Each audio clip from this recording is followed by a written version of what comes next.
जिस तरह से बिहार में गया का तिलकुट प्रसिद्ध है और सिलाव का खाजा, ठीक उसी तरह से रूनी सैदपुर का बालूशाही प्रसिद्ध है। हम लोग इस वक्त बाबा जी मिष्ठान भंडार में हैं और कहा जाता है कि बालूशाही की शुरुआत इसी शॉप पे हुई, इसी दुकान पे हुई। आइए जानते हैं सुनील जी से किस तरह से स्टेप बाय स्टेप ये बालूशाही बनाई जाती है और फिर इसका जायका भी आप तक पहुंचाते हैं।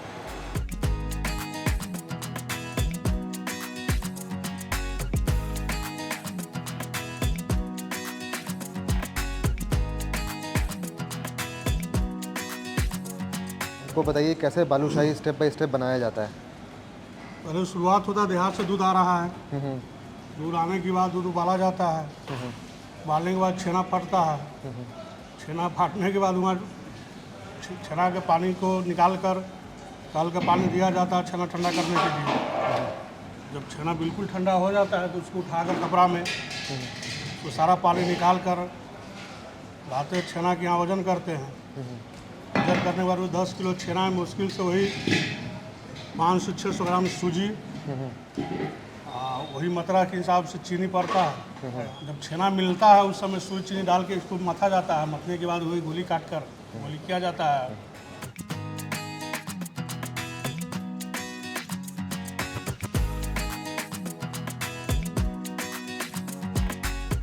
उसको मोटा चाशनी में छोड़ा जाता है। जब 15 से 20 मिनट पकने के बाद अपने कलर ढा लेता है तो वहाँ से निकाला जाता है उसको।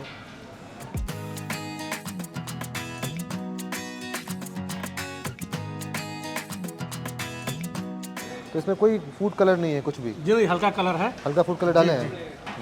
तो आपको कितना साल हो गया ये काम करते हुए? मेरा यहाँ 22 साल हो गया सर। 22 साल? जी हाँ, एक बार में 3 लड्डू बना रहे हैं और तीनों का आकार उतना ही है, तीनों का वेट भी बराबर है।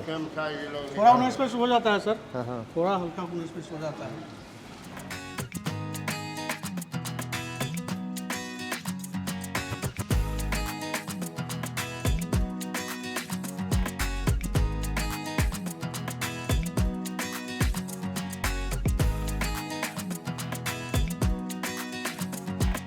कोई भी सीतामढ़ी जा रहा हो तो रास्ते में रूनी सैदपुर ज़रूर रुकता है और यहाँ की बालूशाही ज़रूर चखता है।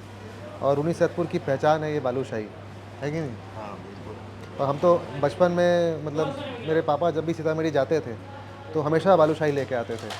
और तो और ये भी याद है कि बचपन में मुजफ्फरपुर में वो टोकरी पे रख के बालूशाही बेचने के लिए आता था घंटी बजाते हुए। अभी भी है? अभी भी पटना में आपको मिलेगा। हाँ। पटना की सड़कों पर यहाँ का बालूशाही बिकता है।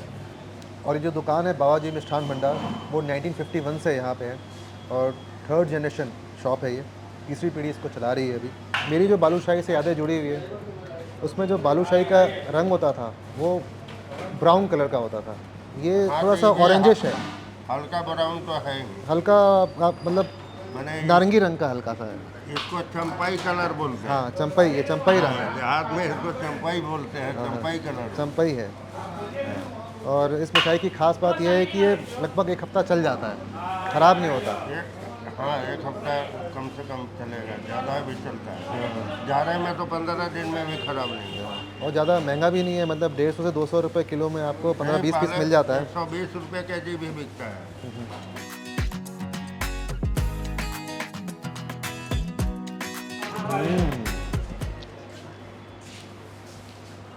वाह, बिल्कुल दानेदार है और मीठा भी उतना तेज नहीं है।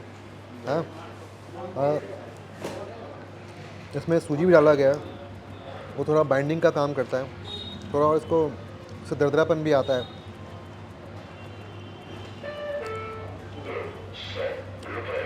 और थोड़ा सौंधापन भी है। तो ये बिहार की बालूशाही है। जो आपको पश्चिमी उत्तर प्रदेश और दिल्ली की बालूशाही मिलेगी वो बिल्कुल अलग होती है। वो मैदे से तैयार की जाती है। वो उधर की बालूशाही है, ये रूनी सैदपुर बिहार की बालूशाही है। बहुत ही शानदार बालूशाही है, बहुत ही उम्दा बालूशाही है।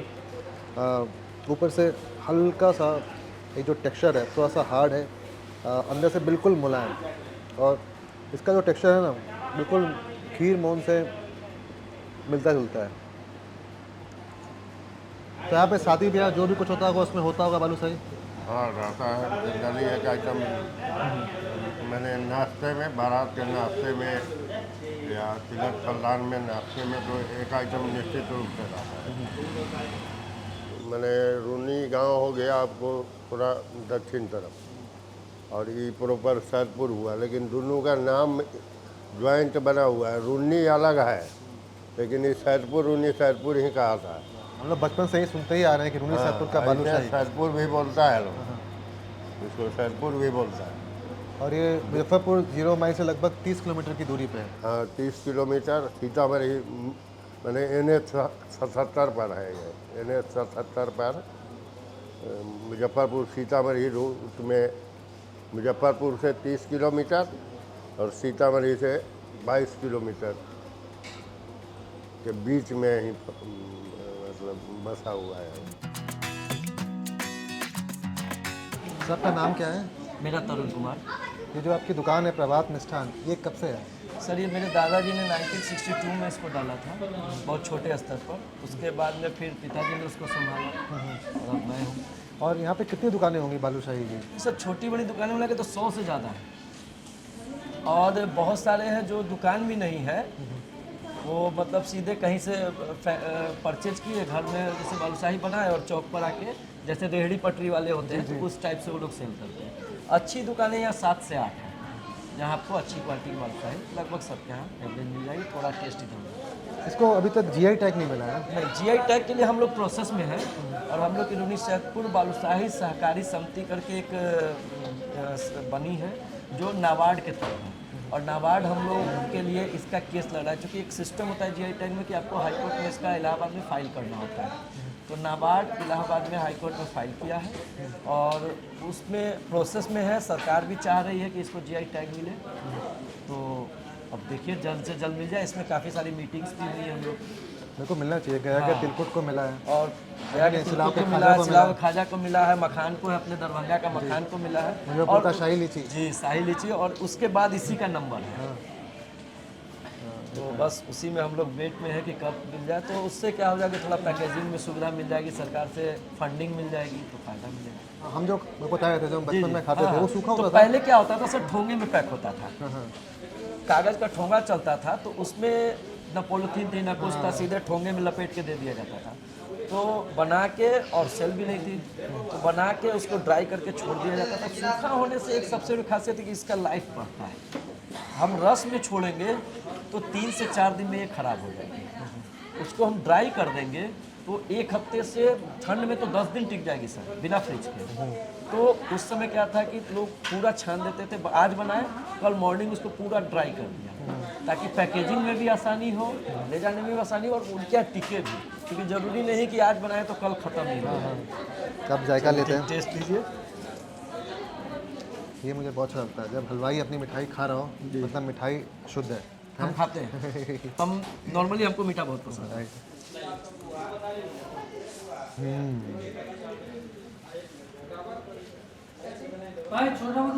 आपका बहुत मुलायम है। सॉफ्टनेस, यही इसकी पहचान है सर, कि ये सॉफ्ट होना चाहिए। आपको चम्मच का, प्लास्टिक के चम्मच से भी आप काटो तो एकदम स्मूथ कटना चाहिए। अच्छा, इसमें दरदरापन है, मतलब जी, देर दानेदार तक जो होता है, हाँ। जैसे जो बीच में जो है, ये आप देखेंगे इसके बीच में, अंदर में वाइट है, ऊपर का पका हुआ है पोर्शन। तो ये जो सूजी डालती है, उसके कारण ये खस्ता टाइप का होता है, जिसको खस्ता बोलते हैं हम लोग अपने भाषा में। तो उससे दानेदार खस्ता, ताकि ये मतलब लगे मुंह में तो लगे कि कुछ खा रहे हैं। अगर इसमें सूजी नहीं डालेंगे तो आप स्पंज जैसे रसगुल्ला होता है ना, तो वो ये खस्ता नहीं होगा, तो वो पुष्ट वो हो जाएगा, तो वो फिर वो बालूशाही का टेस्ट नहीं आएगा, जो फ्लेवर आना चाहिए। चाशनी थोड़ा इसको निकाला तो और ज़्यादा स्वादिष्ट हाँ सर, जैसे जैसे ये सूखेगा ना, और ये मतलब लगेगा कि आपको इसको खाने में मज़ा ठंडा ही आता होगा। हाँ, बहुत लोग पसंद करते हैं गरम, जैसे लेकिन गुलाब जामुन हाँ, गरम गुलाब बना- जामुन गरम चाहिए, लेकिन बालूशाही ठंडा हाँ ही अच्छा ठंडा। लगता है। बहुत लोग पसंद करते हैं गरम, अब तो कस्टमर का रेंज है, तो लेकिन हमको पर्सनली, मेरा निजी राय है कि हमको ठंडा खाने में मज़ा आता है, और फ्रिज में रख के खाओ तो और मज़ा आता है। मतलब पूरा टाइट हो जाता है, अंदर का चीनी वो थोड़ा कुरकुर बसता है, तो चीनी जम जाता है तो कुरकुराता है, तो बड़ा मस्त लगता है। अच्छा बताइए, ऐसे ये बालूशाही में आपने चीनी मिलाया जब उसका डो बना रहे थे, छेना सूजी मिला के, उससे क्यों मिलाया जाता है चीनी को? मुझे ऐसा लगता है कि ये जो दाना आता है, ये चीनी और सूजी का ही कमाल है, क्योंकि चीनी अंदर से फटेगा जाता है, वो गलेगा तो नहीं, क्योंकि पिसा हुआ चीनी तो डाल नहीं रहे, हम लोग डाल रहे हैं उसमें नॉर्मल चीनी, तो अंदर जब खोलेगा तो अंदर से वो फाड़ेगा उसको। बहुत बढ़िया लगा आपकी बालूशाही की जो क्वालिटी है वाकई बहुत ही उम्दा है। अच्छा, अब ये जलेबी के बारे में जी कि ये छेना जलेबी है जी और छेना जलेबी, देखिए जलेबी के कई प्रकार है। एक तो मैदे की जलेबी होती है, खोए की जलेबी होती है, ये दाल छेना की की जलेबी जलेबी होती है। दाल की जलेबी है, ये छेने की जलेबी है जी है और छेना जलेबी देखा है मैंने ज़्यादातर बंगाल में, वहाँ ज़्यादा प्रसिद्ध है। जी तो यहाँ पे ये कैसे आई मिठाई? यहाँ पर सर इधर हमारे रूनी सैदपुर से 15 किलोमीटर इधर एक बेलसंड है हुआ करता है, जो पहले अभी भी अनुमंडल है, रजिस्ट्री वही होती थी अंग्रेज़ों के ज़माने से, मतलब 1947 से पहले वहाँ रजिस्ट्री ऑफिस भी था। हम लोग का इस एरिया का पूरा रजिस्ट्री यहीं होता था। और उस समय हो सकता है कि वो लोग वहाँ से कुछ लाए हों, अंग्रेज़ लोग, या उस समय वहाँ से कुछ लोग रहने आए हों, चूँकि सैदपुर में ब्लॉक था, लेकिन सारा सरकारी अंग्रेजों के ज़माने का सूबी महकमा था वो बेलसंड में था यहाँ। तो वहाँ से इसकी शुरुआत हुई, वहाँ अभी भी जलेबी बनती है और वहाँ से हम लोगों ने इसको एडॉप्ट किया 10-20 साल पहले, ज़्यादा पहले नहीं। और उसके बाद हम लोगों ने इसको थोड़ा सा डिफरेंट किया। वहाँ क्या है, जो जैसे कपड़े में डाल के जलेबी बनाते हैं नॉर्मली मैदे की जलेबी, उसी टाइप से वो छेने को भी उसी कपड़े में डाल के छेद मोटा करके और उसको ऐसे पाते हैं। लेकिन हम लोग क्या करते हैं कि जिस तरह बालूशाही को हम लोग गोल बनाते हैं, वैसे हैंड से ही उसको गोल बना के तब उसको पकाते हैं। इसको स्टेप बाय स्टेप बताइए कैसे बनाया जाता है? स्टेप जलेबी में क्या है कि जैसे दूध फाड़े छेना तैयार किए, छेना तैयार करने के बाद जब वो छेना सॉफ्ट हो गया तो उसमें थोड़ा सा चीनी, जैसे अगर 6 किलो छेना है तो 250 ग्राम से 300 ग्राम चीनी और लगभग उतना ही मैदा और खावा सोडा हम लोग बहुत थोड़ा सा उसमें डालते हैं। फिर उसको रोल पूरा बना लिए, फिर एक एक पीस करके ऐसे रैप उसको गोल करते हैं और लंबा करके हाथ से, ये पूरी जो डिज़ाइन इसकी जलेबी की बनी है वो हाथ से बनाते हैं। और उसके बाद उसको रिफाइन में फ्राई करते हैं और रस में डाल देते हैं, पतले चाशनी। इसका चाशनी ज़्यादा गाढ़ा नहीं होता। इसकी ड्यूरेबिलिटी क्या है, मतलब कितने? ये आपका 1 हफ्ते से 10 दिन चलता है ठंड में। फ्रिज में रखोगे तो नॉर्मली बाहर 4 से 5 दिन। बालूशाही और जलेबी का लगभग ड्यूरेबिलिटी दोनों का सेम है, 5 दिन 6 दिन इसका चलता है। ये तो अभी रस में से तुरंत निकाल दिया है, थोड़ा हार्ड है। अगर ये 1 घंटा और रस में, गर्म रस में रह जाता थोड़ा और सॉफ्ट होता है, खाने में ये अच्छा है। ये तो अच्छा है ये। टेस्ट तो वही आएगा ना। इसका मीठा बहुत तेज है। हाँ, मीठा तेज है कि इसमें एक तो छेना में चीनी मिलता है और उसके बाद उसको रस में पकता है। ये बालूशाही का मीठा कम क्यों हो जाता है कि उसका चीनी का जो मात्रा होता है वो थोड़ा कम होता है। इसमें छेने में जो चीनी मिलता है थोड़ा इससे ज़्यादा होता है। कैसे किलो बिकता है ये 240-250, ये? महंगा है, थोड़ा सा नहीं। हाँ, मज़ा आ रहा है। क्योंकि एक चीज़ और होती है सर, जैसे बालूशाही है, 8 किलो छेना का हम लोग घानी बनाते हैं, घानी उसको हम लोग बोलते हैं, एक गमला, तो उसमें लगभग 18-20 किलो मिठाई तैयार होती है। जलेबी अगर 8 किलो बनाएंगे तो 15 से 16 किलो मैक्सिमम तैयार होगा। तो इनपुट कॉस्ट ज़्यादा है इसमें। हाँ, इसमें इनपुट कॉस्ट ज़्यादा हो जाता है, इसलिए थोड़ा सा उसका रेट ज़्यादा है, प्लस मेहनत ज़्यादा है इसमें, लेबर कॉस्ट भी इसमें ज़्यादा है कि पहले इसको उसमें टाइम लगता है, हाँ, फिर उसको फ्राई करने में टाइम लगता है। बालूशाही में एक फ़ायदा हम लोग को और है कि रेट उसका कम होने का, उसमें लेबर कॉस्ट कम है।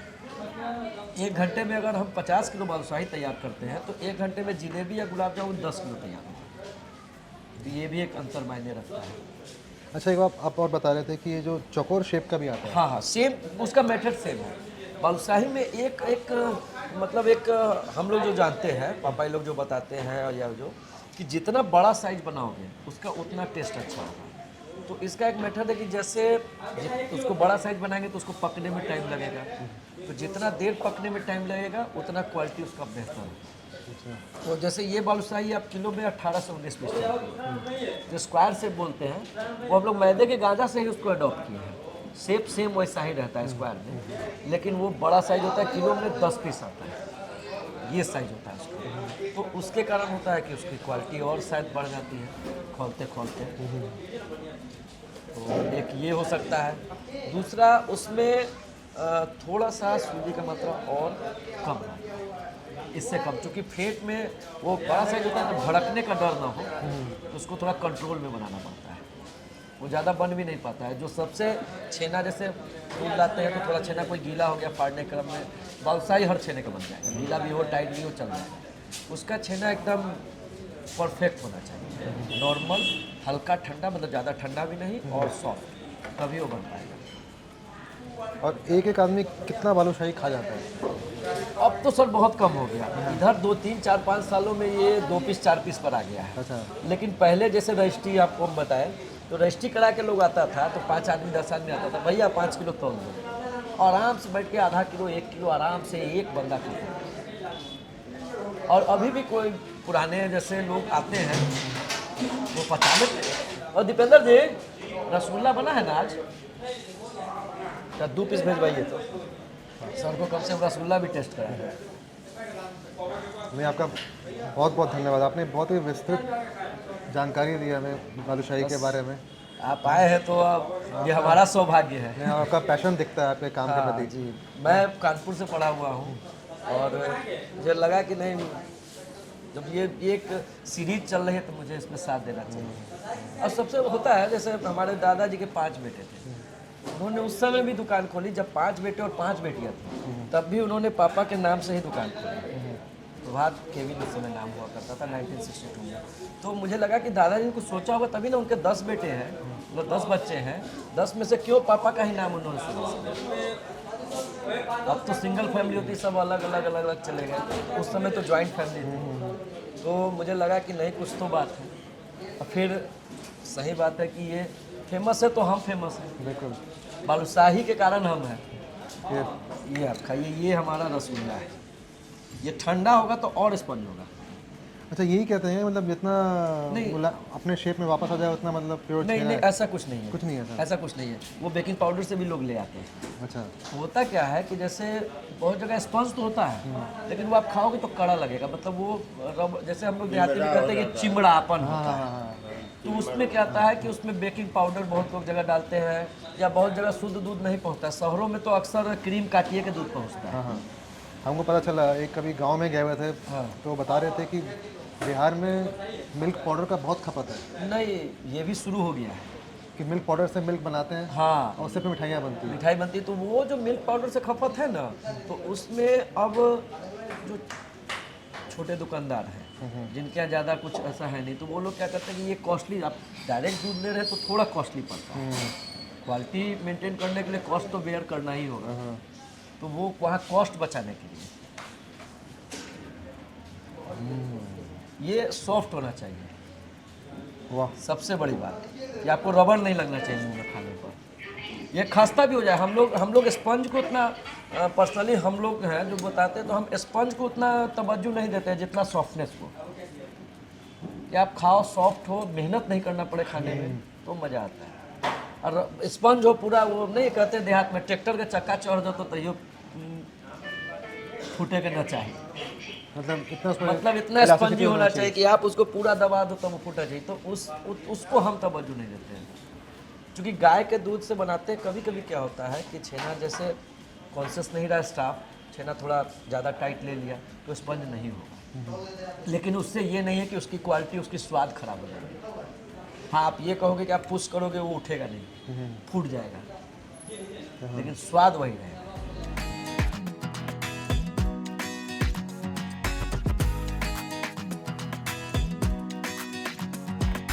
तो यह थी कहानी रूनी सैदपुर के बालूशाही की।